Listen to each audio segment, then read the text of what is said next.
പിതാവിൻ്റെയും പുത്രൻ്റെയും പരിശുദ്ധാത്മാവിൻ്റെ നാമത്തിൽ ആമേൻ. എൻ്റെ പ്രിയപ്പെട്ടവർ, ഇന്ന് വ്യാഴാഴ്ച മാർച്ച് 6-ാം തീയതി. എല്ലാവർക്കും എൻ്റെ സ്നേഹവന്ദനം.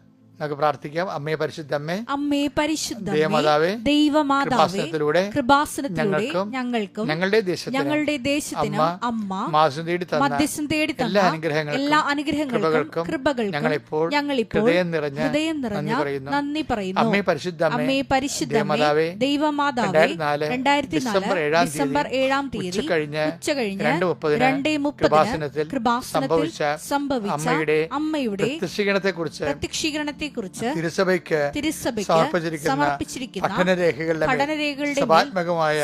പഠനം ആരംഭിക്കുവാൻ ഞങ്ങൾ താഴ്മയോടെ പ്രാർത്ഥിക്കുന്നു. അമ്മേ പരിശുദ്ധ ഭൂസ്വർലോകങ്ങളുടെ രാജ്ഞിയായ അങ്ങേക്ക് ഭൗമസംരക്ഷണത്തിനായി പ്രപഞ്ചപ്രകൃതിയെ തിരുസഭ പ്രതിഷ്ഠിക്കുവാൻ ഈ പ്രത്യക്ഷീകരണം വഴി ഇടയാക്കണമേ. പരിശുദ്ധ അമ്മേ, ജപമാല മാതാവേ, സകല കൃപാസനം പ്രാർത്ഥനയോടും ചേർന്ന് ഞങ്ങളിപ്പോൾ പ്രാർത്ഥിക്കുന്ന ഈ കുടുംബത്തിന്റെ പ്രത്യേക നിയോഗം പരമക്കളെ.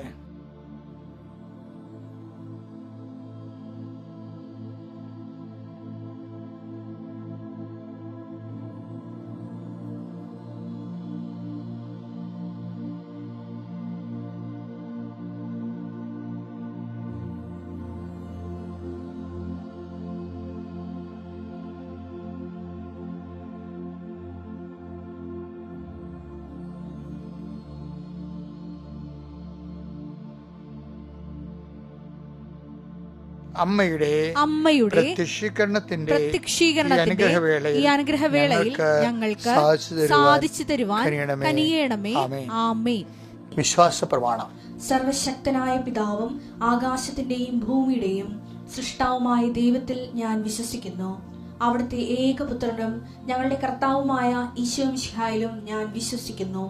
ഈ പുത്രൻ പരിശുദ്ധാത്മാവിനാൽ ഗർഭസ്ഥനായി കന്യകാമറിയത്തിൽ നിന്ന് പിറന്ന് പൊന്തിയോസ് പീലാത്തോസിന്റെ കാലത്ത് പീഡകൾ സഹിച്ച് കുരിശിൽ തറയ്ക്കപ്പെട്ട് മരിച്ച് അടക്കപ്പെട്ട് പാതാളങ്ങളിൽ ഇറങ്ങി മരിച്ചവരുടെ ഇടയിൽ നിന്ന് 3-ാം നാൾ ഉയർത്ത് സ്വർഗത്തിലേക്ക് എഴുന്നള്ളി സർവശക്തിയുള്ള പിതാവായ ദൈവത്തിന്റെ വലതുഭാഗത്തിരിക്കുന്നു. അവിടെ നിന്ന് ജീവിക്കുന്നവരെയും മരിച്ചവരെയും വിധിക്കുവാൻ വരുമെന്നും ഞാൻ വിശ്വസിക്കുന്നു. പരിശുദ്ധാത്മാവിലും ഞാൻ വിശ്വസിക്കുന്നു. വിശുദ്ധ കത്തോലിക്കാ സഭയിലും പുണ്യവാന്മാരുടെ ഐക്യത്തിലും പാപങ്ങളുടെ മോചനത്തിലും ശരീരത്തിന്റെ ഉയർപ്പിലും നിത്യമായ ജീവിതത്തിലും ഞാൻ വിശ്വസിക്കുന്നു. ആമേൻ. സുഖസ്ഥനായ ഞങ്ങളുടെ പിതാവേ, അങ്ങയുടെ നാമം പൂജിതമാകണമേ. അങ്ങയുടെ രാജ്യം വരണമേ. അങ്ങയുടെ തിരുമനസ് സ്വർഗത്തിലെ പോലെ ഭൂമിയിലും ആകണമേ. അന്നു വേണ്ടുന്ന ആഹാരം ഇന്ന് ഞങ്ങൾക്ക് തരണമേ. ഞങ്ങളോട് തെറ്റ് ചെയ്യുന്നവരോട് ഞങ്ങൾ ക്ഷമിക്കുന്നത് പോലെ ഞങ്ങളുടെ തെറ്റുകൾ ഞങ്ങളോടും ക്ഷമിക്കണമേ. ഞങ്ങളെ പ്രലോഭനത്തിൽ ഉൾപ്പെടുത്തരുതേ, തിന്മയിൽ ഞങ്ങൾ രക്ഷിക്കണമേ. ആമേൻ. നന്മ നിറഞ്ഞ മറിയമേ, സ്വസ്തി. കർത്താവ് അങ്ങയുടെ കൂടെ സ്ത്രീകളിൽ അങ്ങ് അനുഗ്രഹിക്കപ്പെട്ടവളാകുന്നു. അങ്ങയുടെ ഉദരത്തിൻ ഫലമായി ഈശോ അനുഗ്രഹിക്കപ്പെട്ടവനാകുന്നു. പരിശുദ്ധ മറിയമേ, തമ്പുരാന്റെ അമ്മേ, പാപികളായ ഞങ്ങൾക്ക് വേണ്ടി ഇപ്പോഴും ഞങ്ങളുടെ മരണസമയത്തും തമ്പുരാനോട് അപേക്ഷിക്കണമേ. ആമേൻ. എൻ്റെ പ്രിയപ്പെട്ടവരെ, അനുദിന അനുഗ്രഹ പ്രാർത്ഥന ആരംഭിക്കുന്നു. കർത്താവ് എന്തുമാത്രം മനുഷ്യരാണെന്നറിയോ ഇതുവഴി അനുഗ്രഹിക്കണത്. തന്നെയല്ല മക്കളെ, നമ്മൾ ഒരു പ്രാർത്ഥനയിൽ രാവിലെ പങ്കെടുത്തുകൊണ്ട് അന്നത്തെ ദിവസത്തിൻ്റെ മുഴുവൻ വിഷയങ്ങളെ കർത്താവിൻ പരിശുദ്ധ അമ്മയുടെ മാധ്യസ്ഥ പ്രതിഷ്ഠിച്ച് ഈശോയ്ക്ക് കൊടുത്തുകൊണ്ട് ജീവിക്കാൻ എന്ത് സുഖമാണ്. അപ്പോൾ ഇതൊരു വലിയൊരു ദാനമായിട്ട് കരുതണം. കർത്താവെ, ശിരസ് നമിച്ച് അങ്ങയുടെ ദിവസത്തിന് നിൽക്കുന്ന മക്കളുടെ മേൽ നിന്റെ പീഡാനുഭവത്തെ ഓർത്തുകൊണ്ട് കരുണ തോന്നണമേ, അലിപ്പ് തോന്നണമെന്ന് പ്രാർത്ഥിക്കുന്നു. കർത്താവ് നിന്റെ ഹൃദയം തുറന്നുകൊണ്ട് കരുണ അങ്ങയുടെ മക്കളേക്ക് വർഷിക്കണമെന്ന് പ്രാർത്ഥിക്കുന്നു. കർത്താവ് പലരും കർത്താവ് ജീവിതത്തിൽ തെറ്റിപ്പോയിട്ടുണ്ട്. അങ്ങയെ മറന്ന് ജീവിച്ചിട്ടുണ്ട്. അങ്ങയെ അറിഞ്ഞിട്ടും അറിയാത്ത രീതി അഭിനയിച്ചുകൊണ്ട് സ്വന്തം കാര്യലാഭത്തിന് വേണ്ടി അങ്ങയെ തള്ളിപ്പറം ജീവിച്ചിട്ടുണ്ട്. നോൻപുകാലത്ത് മാപ്പ് ചോദിക്കുന്ന കർത്താവ്, ഇനി ഞങ്ങളുടെ ജീവിതകാലത്ത് അങ്ങനെ ഒരു സിറ്റുവേഷൻ ഉണ്ടായാൽ തീർച്ചയായിട്ടും കർത്താവ് ഞങ്ങൾ നിന്റെ സഹിത്വം ചേർന്ന് സുവിശേഷത്തിൻ്റെ സാക്ഷിയായിട്ട് ജീവിച്ചു കൊള്ളാവുന്ന പരിശുദ്ധമ്മയുടെ മാധ്യത്തിൽ യേശുവിൻ്റെ നാമത്തിൽ സകല പുണ്യാളന്മാരെയും സാക്ഷ്യം നിർത്തിക്കൊണ്ട് അങ്ങയുടെ ദിവസത്തിന് പതിഞ്ഞ് ചെയ്യുന്ന കർത്താവ്, നിന്റെ ഉന്നതമായ നാമത്തിന് സ്വസ്ത്രമുണ്ടാകട്ടെ. കർത്താവ്, പലതരം തരത്തിൽ വിഷമിക്കുന്നവരുണ്ട്. ഇന്ന് യാത്ര ചെയ്യുന്നവരെ മുഴുവനെ അങ്ങേക്ക് തിരുസേന സമർപ്പിച്ച് പ്രാർത്ഥിക്കുന്നു. ഇന്ന് ഓഫീസുകൾ, കോളേജുകൾ, സ്കൂളുകൾ, പരീക്ഷാ ഹാളുകൾ സന്ദർശിക്കുന്ന അവിടെ പോകുന്ന എല്ലാ മക്കളെയും, പരീക്ഷ എഴുതുന്ന മക്കളെ എല്ലാവരും സംബന്ധിച്ച് പ്രാർത്ഥിക്കുന്നു. അവർക്ക് കൃത്യമായി ഓർമ്മശക്തി കൊടുക്കാൻ വേണ്ടി പ്രാർത്ഥിക്കുന്നു. അവർ പഠിച്ചത് മറന്നു പോകാതിരിക്കാൻ വേണ്ടി പ്രാർത്ഥിക്കുന്നു. പഠിച്ച പരീക്ഷയെ പ്രതിഫലിക്കാൻ വേണ്ടി പ്രാർത്ഥിക്കുന്നു. കർത്താവെ, ഞങ്ങൾക്ക് ചോദിക്കാമെന്ന് അറിയത്തില്ല, എങ്കിലും ഞങ്ങൾ കുഞ്ഞുങ്ങൾക്ക് വേണ്ടി പ്രാർത്ഥിക്കുകയാണ്. അവർ പഠിച്ചത് തന്നെ പരീക്ഷയ്ക്ക് വരാൻ ഇടയാക്കണമേ. അതുപോലെ അതിന് പഠനത്തിൽ അല്പം പുറകെയായിപ്പോയ മക്കളെ അതുവഴി നീ രക്ഷപ്പെടുത്തണമെന്ന് പ്രാർത്ഥിക്കുന്നു. കർത്താവെ, ഇനി അവർക്കൊരു പരീക്ഷ പഠിക്കാനൊരു അവസരം കിട്ടിയാൽ അവർ ഇന്നത്തെ പോലെ ഉഴപ്പത്തിൽ നല്ലപോലെ പഠിച്ചോളാമെന്ന് അങ്ങയോട് പറയുന്ന അനേകം മക്കൾ പശ്ചാത്താപത്തെ പരീക്ഷയ്ക്ക് പോകുന്നുണ്ട്. ഇനി എല്ലാം കർത്താവ് നിൻ്റെ കൈകളിലാണ്. അവരെല്ലാം നീ സന്ധിക്കണമെന്ന് പ്രാർത്ഥിക്കുന്നു. എൻ്റെ കർത്താവിൻ്റെ ഉന്നതമായ നാമത്തിൽ സഭയുടെ അധികാരത്തിൽ കുരിശിൻ്റെ അടയാളത്തിൽ ദൈവശക്തിയാൽ ഓരോ മക്കളെയും ഞങ്ങൾ ഈശോയുടെ നാമത്തെ ആശീർവദിക്കുന്നു. അതുപോലെ ജോലിക്ക് പോകുന്നവർ ആശീർവദിക്കുന്നു. ജോലിയിൽ ആവശ്യമായ ശമ്പളം കിട്ടാത്തവരുണ്ട്. ജോലി ടെർമിനേറ്റ് ചെയ്യണോ, എഴുതി കൊടുക്കണോ, ടെർമിനേഷൻ പേപ്പർ കൊടുക്കണോ, പേപ്പർ ഇടണോ വേണ്ടേ എന്നൊക്കെ ചിന്തിച്ച് വിഷമിക്കുന്നവരുണ്ട്. അവർക്കെല്ലാം കൃത്യമായി തീരുമാനം എടുക്കാനും കർത്താവെ, അവർക്ക് അതിനേക്കാൾ ബെറ്ററായി ജോലി കിട്ടുമെന്ന് ഉറപ്പ് വന്നാൽ മാത്രമേ ആരുടെയും സമ്മർദ്ദം അകപ്പെട്ട് കർത്താവ് ജോലി നഷ്ടപ്പെടാൻ അനുവദിക്കല്ലേ എന്ന് പ്രാർത്ഥിക്കുന്നു. എൻ്റെ കർത്താവിൻ്റെ ഉന്നതമായ നാമത്തിൽ ഗർഭിണികളായ അമ്മമാരെ സംബന്ധിച്ച് പ്രാർത്ഥിക്കുന്നു.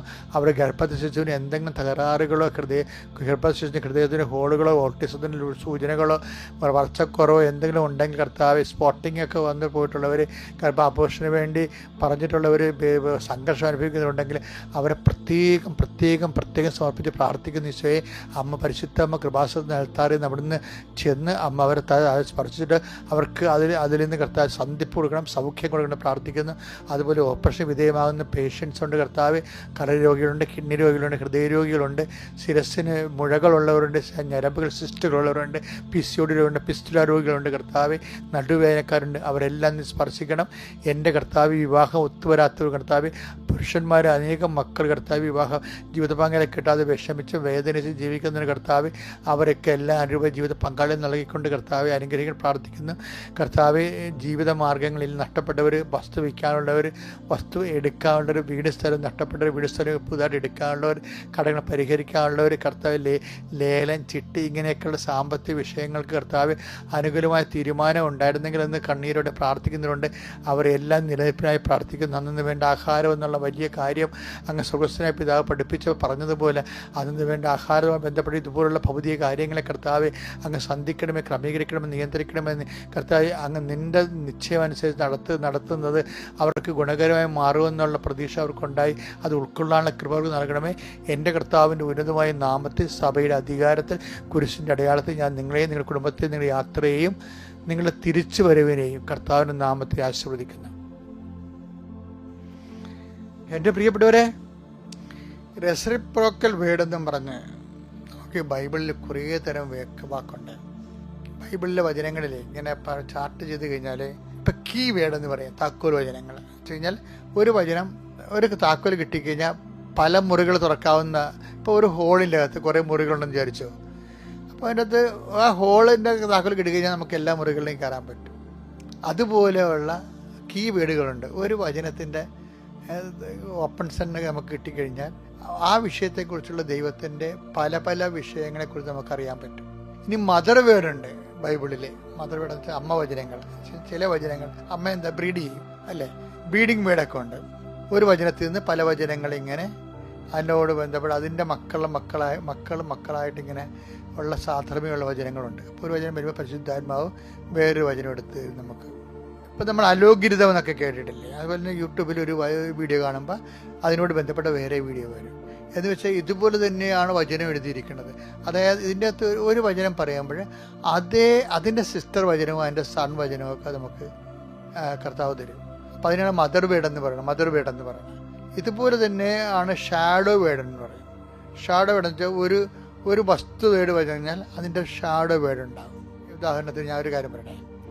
അതായത് ഇപ്പോൾ കാലത്തിൻ്റെ അവസാനം വരെ ഞാൻ നിങ്ങളുടെ കൂടെ ഉണ്ടാകും, കർത്താവ് പറഞ്ഞ ഏറ്റവും വലിയ പതിവല്ലേ. അപ്പോൾ അതിൻ്റെ ഷാഡോ വേർഡ് എന്താണ് ശരിക്കും പറഞ്ഞാൽ?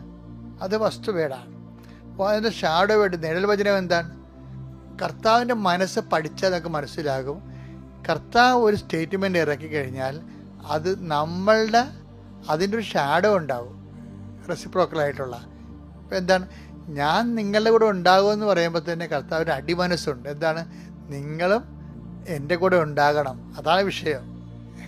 അല്ലാതെ ഏകപക്ഷീയമായിട്ട് അപ്പം നമ്മൾ തോന്നിയ മാസത്തിൽ ഇപ്പം നോൻപ് കാലമായതുകൊണ്ട് കർത്താവ് ഇങ്ങനെ പറയണമെന്ന് തോന്നുന്നത്. നിങ്ങൾ വിചാരിക്കണം നോൻപ് കാലത്ത് ഇങ്ങനെ, നോൻപ് കാലം എന്തിനാ വെച്ചിരിക്കണത്? എന്തിനാണ്? കർത്താവ് നമ്മുടെ കൂടെ ഉണ്ടെന്ന് ഉറപ്പ് വരുത്താൻ പറ്റുന്ന രീതിയിൽ നമ്മൾ കർത്താവിൻ്റെ കൂടെ ഉണ്ടാകുന്ന കാലമാണ് നോൻപ് കാലം. എല്ലാ കാലത്തും കർത്താവിൻ്റെ കൂടെ നമ്മളുണ്ട്, അതല്ല, അതിനുവേണ്ടി ഉണ്ടോ ഇല്ലയോ എന്ന് പരിശോധിക്കണ്ടേ? നോൻപിന് പരിശോധിക്കേണ്ട വിഷയമാണത്. എന്താണ്? കാലത്തിൻ്റെ അവസാനം വരാട്ടേക്ക് ദ വേർഡ് ഓഫ് ഗോഡ്.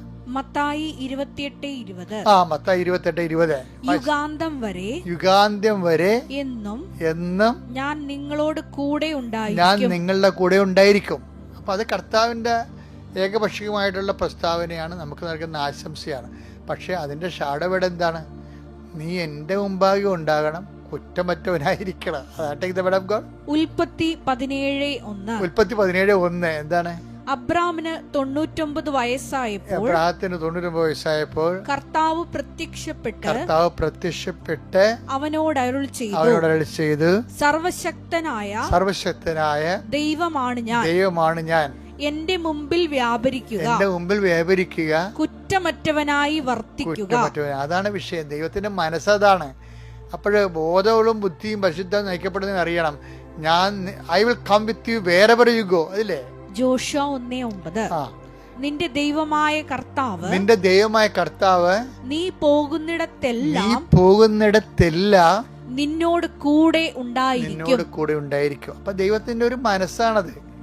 അപ്പൊ അതിൻ്റെ അകത്തുള്ള ഇപ്പൊ ഈശോ എന്ന് പറഞ്ഞാൽ നമ്മളേക്ക് എന്തെങ്കിലും ഡിമാൻഡ് ചെയ്താൽ, ഈശോ എന്തെങ്കിലും നമുക്കൊരു പ്രോമിസ് ചെയ്താൽ ഒരു ഡിമാൻഡ് ഉറപ്പാണ്. നമുക്കൊരു വാഗ്ദാനം തന്നാൽ കർത്താവ് ഒരു നിബന്ധനയും തരും.